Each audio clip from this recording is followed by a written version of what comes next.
أصدقائي الحلوين عاملين إيه؟ أتمنى إن شاء الله تكونوا كويسين.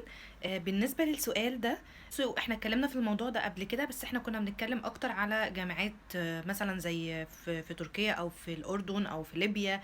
يعني في بعض الدول العربية والأوروبية برضه العلاج الطبيعي عندها 4 سنين.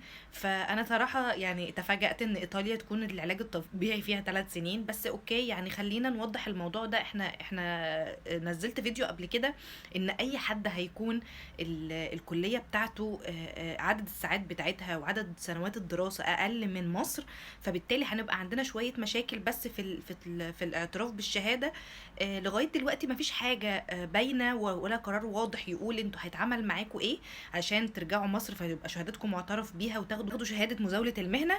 لغايه دلوقتي موجود ان انتوا هتدخلوا امتحان مزاوله مهنه، سنه امتياز 12 شهر، سنه كامله بنتدرب فيها على كل اقسام العلاج الطبيعي. فانا انصحك برضو ان انت ترجعي تشوفي الفيديوز اللي اتكلمنا فيها عن العلاج الطبيعي بره مصر وعلى اعتراف الشهاده من سنه 2023 للطلاب الجداد.